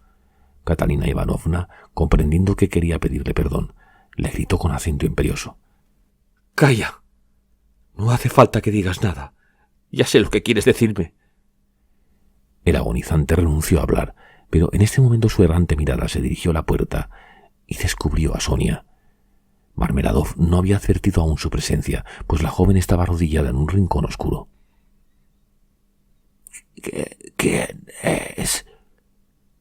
¿Quién es?», preguntó ansiosamente, con voz ahogada y ronca, indicando con los ojos, que expresaban una especie de horror, la puerta donde se hallaba su hija. Al mismo tiempo intentó incorporarse. «¡Quieto! ¡Quieto!», exclamó Catalina Ivanovna, pero él, con un esfuerzo sobrehumano, consiguió incorporarse y permanecer unos momentos apoyado sobre sus manos. Entonces observó a su hija con amarga expresión, fijos y muy abiertos los ojos. Parecía no reconocerla. Jamás la había visto vestida de aquel modo. Allí estaba Sonia, insignificante, desesperada, avergonzada bajo sus oropeles, esperando humildemente que le llegara el turno de decir adiós a su padre. De súbito, el rostro de Marmeladov expresó un dolor infinito. «Sonia, hija mía, perdóname», exclamó, y al intentar tender sus brazos hacia ella, perdió su punto de apoyo y cayó pesadamente del diván, quedando con la faz contra el suelo. Todos se apresuraron a recogerlo y a depositarlo nuevamente en el diván, pero aquello era ya el fin. Sonia lanzó un débil grito, abrazó a su padre y quedó como petrificada, con el cuerpo inanimado entre sus brazos. Así murió Marmeladov. «Tenía que suceder», exclamó Catalina Ivanovna mirando el cadáver de su marido. «¿Qué haré ahora? ¿Cómo te enterraré? ¿Y cómo daré de comer mañana a mis hijos?». Raskolnikov se acercó a ella. «Catalina Ivanovna», le dijo, «la semana pasada su difunto esposo me contó la historia de su vida y todos los detalles de su situación. Le aseguro que hablaba de usted con la veneración más entusiasta. Desde aquella noche en que vi cómo les quería a todos ustedes, a pesar de sus flaquezas y, sobre todo, cómo la respetaba y la amaba a usted, Catalina Ivanovna, me consideré amigo suyo. Permítame, pues, que ahora le ayude a cumplir sus últimos deberes con mi difunto amigo. Tenga, 25 rublos. Tal vez este dinero pueda serle útil, y yo, en fin, ya volveré. Sí, volveré seguramente mañana. Adiós, ya nos veremos». Salió a toda prisa de la habitación, se abrió paso vivamente entre la multitud que obstruía el rellano de la escalera y se dio de manos a boca con Nikodim Fomik, que había sido informado del accidente y había decidido realizar personalmente las diligencias de rigor. No se habían visto desde la visita de Raskolnikov a la comisaría, pero Nikodim Fomik lo reconoció al punto. «¿Usted aquí?», exclamó. «Sí», repuso Raskolnikov. «Han venido un médico y un sacerdote. No le ha faltado nada. No moleste demasiado a la pobre viuda. Está enferma del pecho. Reconfórtela si le es posible. Usted tiene buenos sentimientos, no me cabe duda». Y, al decir esto, le miraba irónicamente. «¿Va usted manchado de sangre?», dijo Nikodim Fomik, al ver, a la luz del mechero de gas, varias manchas frescas en el chaleco de Raskolnikov. «Sí, la sangre ha corrido sobre mí. Todo mi cuerpo está cubierto de sangre». Dijo esto con un aire un tanto extraño. Después sonrió, saludó y empezó a bajar la escalera. Iba lentamente, sin apresurarse, inconsciente de la fiebre que le abrasaba, poseído de una única e infinita sensación de nueva y potente vida que fluía por todo su ser. Aquella sensación solo podía compararse con la que experimenta un condenado a muerte que recibe de pronto el indulto. Al llegar a la mitad de la escalera, fue alcanzado por el pope, que iba a entrar en su casa. Raskolnikov se apartó para dejarlo pasar. Cambiaron un saludo en silencio. Cuando llegaba a los últimos escalones, Raskolnikov oyó unos pasos apresurados a sus espaldas. Alguien trataba de darle alcance. Era Polenka. La niña corría tras él y le gritaba: «¡Oiga! ¡Oiga!». Raskolnikov se volvió. Polenka siguió bajando y se detuvo cuando solo la separaba de él un escalón. Un rayo de luz mortecina llegaba del patio. Raskolnikov observó la escuálida pero linda carita que le sonreía y le miraba con alegría infantil. Era evidente que cumplía encantada la comisión que le habían encomendado. «Escuche, ¿cómo se llama usted? Ah, ¿y dónde vive?», preguntó precipitadamente, con voz entrecortada. Él apoyó sus manos en los hombros de la niña y la miró con una expresión de felicidad. Ni él mismo sabía por qué se sentía tan profundamente complacido al contemplar a Polenka así. «¿Quién te ha enviado?». «Mi hermana Sonia», respondió la niña, sonriendo más alegremente aún que antes. «Lo sabía. Estaba seguro de que te había mandado Sonia. Y mamá también. Cuando mi hermana me estaba dando el recado, mamá se ha acercado y me ha dicho: «¡Corre, Polenka!». «¿Quieres mucho a Sonia?». «La quiero más que a nadie», repuso la niña con gran firmeza, y su sonrisa cobró cierta gravedad. «¿Y a mí? ¿Me querrás?». La niña, en vez de contestarle, acercó a él su carita, contrayendo y adelantando los labios para darle un beso.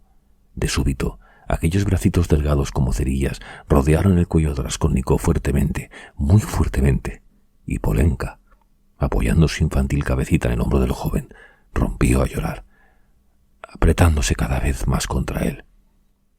«¡Pobre papá!», exclamó poco después, alzando su rostro bañado en lágrimas que secaba con sus manos. «No se ven más que desgracias», añadió inesperadamente, con ese aire especialmente grave que adoptan los niños cuando quieren hablar como las personas mayores. «¿Os quería vuestro padre?». «A la que más quería era a Lidochka», dijo Polenka con la misma gravedad y ya sin sonreír, «porque es la más pequeña y está siempre enferma. A ella le traía regalos y a nosotras nos enseñaba a leer, y también la gramática y el catecismo», añadió con cierta arrogancia. «Mamá no decía nada, pero nosotros sabíamos que esto le gustaba, y papá también lo sabía, y ahora mamá quiere que aprenda francés, porque dice que ya tengo edad para empezar a estudiar». «¿Y las oraciones? ¿Las sabéis?». «Claro, hace ya mucho tiempo. Yo, como soy ya mayor, rezo bajito y sola, y Kolya y Lidochka rezan en voz alta con mamá. Primero dicen la oración a la Virgen, después otra: Señor, perdona a nuestro otro papá y bendícelo, porque nuestro primer papá se murió, y este era el segundo, y nosotros rezábamos también por el primero. Polechka, yo me llamo Rodion, nómbrame también alguna vez en tus oraciones, y también a tu siervo Rodion, basta con esto». «Toda mi vida rezaré por usted», respondió calurosamente la niña, y de pronto se echó a reír, se arrojó sobre Raskolnikov y otra vez le rodeó el cuello con los brazos. Raskolnikov le dio su nombre y su dirección y le prometió volver al día siguiente. La niña se separó de él entusiasmada. Ya eran más de las 10 cuando el joven salió de la casa. 5 minutos después se hallaba en el puente, en el lugar desde donde la mujer se había arrojado al agua.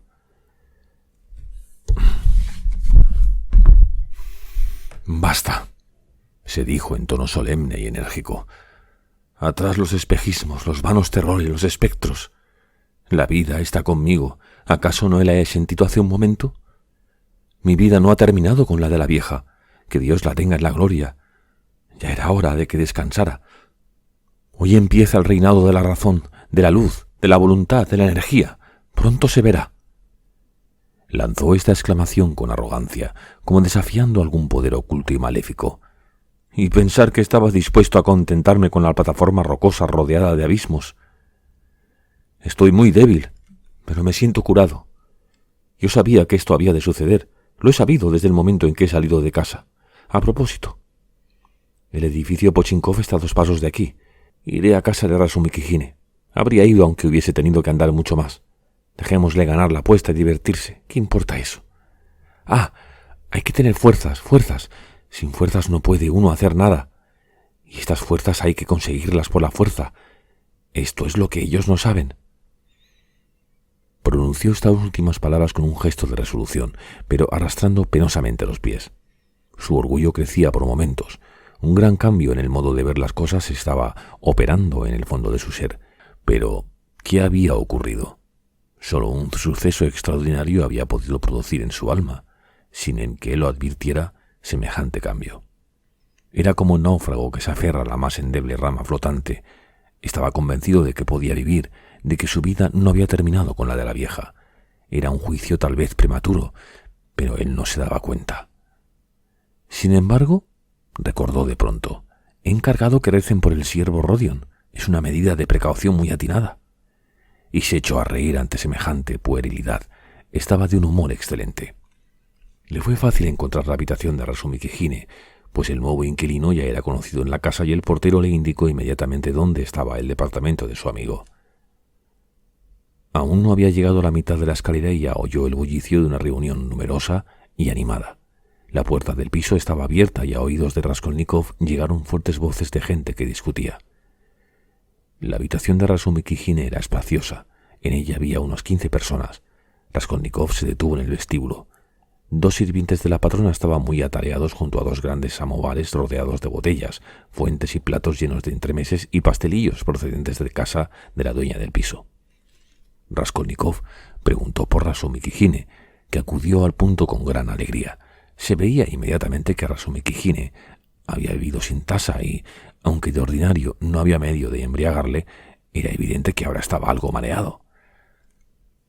«Escucha», le dijo con vehemencia Raskolnikov, «he venido a decirte que has ganado la apuesta y que, en efecto, nadie puede predecir lo que hará. En cuanto a entrar, no me es posible. Estoy tan débil que me parece que voy a caer de un momento a otro. Por lo tanto, adiós. Ven a verme mañana». «¿Sabes lo que voy a hacer? Acompañarte a tu casa, cuando tú dices que estás débil. ¿Y tus invitados? Oye, ¿quién es ese de cabello rizado que acaba de asomar la cabeza? ¿Ese? Cualquiera sabe. Tal vez un amigo de mi tío, o alguien que ha venido sin invitación». «Dejaré a los invitados con mi tío. Es un hombre extraordinario. Es una pena que no puedas conocerle. Además, que se vayan todos al diablo. Ahora se burlan de mí. Necesito refrescarme. Has llegado oportunamente, querido. Si tardas 10 minutos más, me pego con alguien. Palabra de honor». «Qué cosas tan absurdas dicen. No te puedes imaginar lo que es capaz de inventar la mente humana». «Pero ahora pienso que sí que te lo puedes imaginar. ¿Acaso no mentimos nosotros? Dejémoslos que mientan. No acabarán con las mentiras. Espera un momento. Voy a traerte a Zosimov». Zosimov se precipitó sobre Raskolnikov ávidamente. Su rostro expresaba una profunda curiosidad, pero esta expresión se desvaneció muy pronto. «Debe ir a acostarse inmediatamente», dijo, después de haber examinado a su paciente. «Y tomará usted, antes de irse a la cama, uno de estos sellos que le he preparado. ¿Lo tomará?» «Como si quiere usted que tome 2. El sello fue ingerido en el acto. «Haces bien en acompañarlo a casa», dijo Zosimov a Razumikhine. «Ya veremos cómo va la cosa mañana, pero por hoy no estoy descontento. Observo una gran mejoría. Esto demuestra que no hay mejor maestro que la experiencia». «¿Sabes lo que me ha dicho Zosimov en voz baja ahora mismo cuando salíamos?», murmuró Razumikhine, apenas estuvieron en la calle. «No te lo diré todo, querido. Son cosas de imbéciles. Pues Zosimov me ha dicho que charlase contigo por el camino y te tirase de la lengua para después contárselo a él todo. Cree que tú estás loco o que te falta loco para estarlo. ¿Te has fijado? En primer lugar, tú eres 3 veces más inteligente que él. En segundo, como no estás loco, puedes burlarte de esta idea disparatada. Y finalmente, ese fardo de carne especializado en cirugía está obsesionado desde hace algún tiempo por las enfermedades mentales. Pero algo le ha hecho cambiar radicalmente el juicio que había formado sobre ti. Y es la conversación que has tenido con Zamiotov». «Por lo visto, Zamiotov te lo ha contado todo». «Todo. Ha hecho bien. Esto me ha aclarado muchas cosas. Y a Zamiotov también». «Sí, Rodia. El caso es... hay que reconocer que estoy un poco chispa, pero no importa. El caso es que tenían cierta sospecha, ¿comprendes? Y ninguno de ellos se atrevía a expresarla. ¿Comprendes? Porque era demasiado absurda. Y cuando han detenido a ese pintor de paredes, todo se ha disipado definitivamente. ¿Por qué serán tan estúpidos? Por poco le pego a Zamiotov aquel día. Pero que quede esto entre nosotros, querido. No dejes ni siquiera entrever que sabes nada del incidente. He observado que es muy susceptible. La cosa ocurrió en casa de Luisa, pero hoy Hoy todo está aclarado. El principal responsable de este absurdo fue Ilya Petrovich, que no hacía más que hablar de tu desmayo en la comisaría, pero ahora está avergonzado de su suposición, pues yo sé que... Raskolnikov escuchaba con avidez. Razumikijine hablaba más de lo prudente bajo la influencia del alcohol. Yo me desmayé, dijo Raskolnikov, porque no pude resistir el calor asfixiante que hacía allí, ni el olor a pintura. No hace falta buscar explicaciones. ¿Qué importa el olor a pintura? Tú llevabas enfermo todo un mes. Zosimov así lo afirma. Ah, no puedes imaginarte la confusión de ese bobo de Zamiotov. Yo no valgo, ha dicho, ni el dedo meñique de ese hombre. Es decir, del tuyo. Ya sabes, querido, que él da a veces pruebas de buenos sentimientos. La lección que ha recibido hoy en el Palacio de Cristal ha sido el colmo de la maestría. Tú has empezado por atemorizarlo, pero atemorizarlo hasta producirle escalofríos. Le has llevado casi a admitir de nuevo esa monstruosa estupidez y luego de pronto le has sacado la lengua. Ha sido perfecto. Ahora se siente apabullado, pulverizado. Eres un maestro, palabra.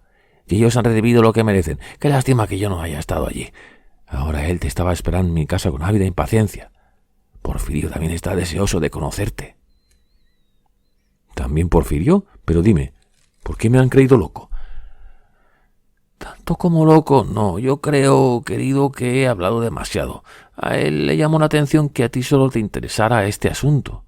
Ahora ya comprende la razón de ese interés, porque conoce las circunstancias y el motivo de que entonces te irritara.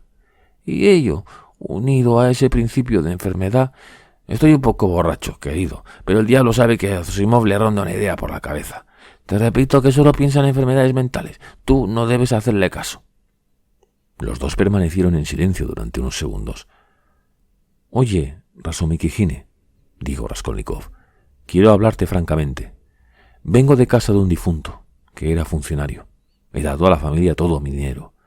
Además, me ha besado una criatura de un modo que, aunque verdaderamente hubiera matado yo a alguien, yo también he visto a otra criatura que llevaba una pluma de un rojo de fuego. Pero estoy divagando. Me siento muy débil. Sosténme. Ya llegamos. ¿Qué te pasa? ¿Qué tienes? Preguntó Razumikijine inquieto. La cabeza se me va un poco, pero no se trata de esto. Es que me siento triste, muy triste. Sí, como una damisela. Mira, ¿qué es eso? Mira, mira. ¿A dónde? Pero, ¿no lo ves? Hay luz en mi habitación. ¿No la ves por la rendija? Estaban en el penúltimo tramo, ante la puerta de la patrona, y desde allí se podía ver, en efecto, que en la habitación de Raskolnikov había luz. ¡Qué raro! ¿Será Anastasia? Dijo Razumikijine. Nunca sube a mi habitación a estas horas. Seguro que hace ya un buen rato que está durmiendo. Pero no me importa lo más mínimo. Adiós. Buenas noches. ¿Cómo se te ha ocurrido que pueda dejarte? Te acompañaré hasta tu habitación. Entraremos juntos. Eso ya lo sé, pero quiero estrecharte aquí la mano y decirte adiós. Vamos, dame la mano y digámonos adiós. ¿Pero qué demonios te pasa, Rodia? Nada. Vamos. Lo verás por tus propios ojos. Empezaron a subir los últimos escalones, mientras Razumikijine no podía menos que pensar que Zosimov tenía tal vez razón. A lo mejor lo he trastornado con mi charla, se dijo. Ya estaban cerca de la puerta, cuando de súbito oyeron voces en la habitación. —¿Pero qué pasa? —exclamó Razumikijine. Raskolnikov cogió el picaporte y abrió la puerta de par en par, y cuando hubo abierto se quedó petrificado. Su madre y su hermana estaban sentadas en el diván. Le esperaban desde hacía hora y media. ¿Cómo se explicaba que Raskolnikov no hubiera pensado ni remotamente que podía encontrarse con ellas, siendo así que aquel mismo día le habían anunciado 2 veces su inminente llegada a Petersburgo? Durante la hora y media de espera, las 2 mujeres no habían cesado de hacer preguntas a Anastasia, que estaba aún ante ellas, y las había informado de todo cuanto sabía acerca de Raskolnikov. Estaban aterradas desde que la sirvienta les había dicho que el huésped había salido de casa enfermo y seguramente bajo los efectos del delirio. «Señor, ¿qué será de él?» Y lloraban las 2. Habían sufrido lo indecible durante la larga espera. Un grito de alegría acogió a Raskolnikov. Las 2 mujeres se arrojaron sobre él, pero él permanecía inmóvil, petrificado, como si repentinamente le hubieran arrancado la vida. Un pensamiento súbito, insoportable, lo había fulminado. Raskolnikov no podía levantar los brazos para estrecharlas entre ellos. No podía. Le era materialmente imposible. Su madre y su hermana, en cambio, no cesaban de abrazarlo, de estrujarlo, de llorar, de reír. Él dio un paso, vaciló y rodó por el suelo desvanecido. Gran alarma, gritos de horror, gemidos. Razumikhine, que se había quedado en el umbral, entró presuroso en la habitación, levantó al enfermo con sus atléticos brazos y, en un abrir y cerrar de ojos, lo depositó en el diván. «No es nada, no es nada», gritaba a la hermana y a la madre. «Un simple mareo. El médico acaba de decir que está muy mejorado y que se curará por completo. Traigan un poco de agua. Miren, ya recobra el conocimiento». Atenazó la mano de Dunetska tan vigorosamente como si pretendiera titulársela y obligó a la joven a inclinarse para comprobar que, efectivamente, su hermano volvía en sí. Tanto la hermana como la madre miraban a Razumikhine con tierna gratitud, como si tuviesen ante sí a la misma providencia. Sabían por Nastasia lo que había sido para Rodia, durante toda la enfermedad, aquel avispado joven. Como Pulquería Alejandrovna a Raskolnikov le llamó aquella misma noche en una conversación íntima que sostuvo con su hija Dunia.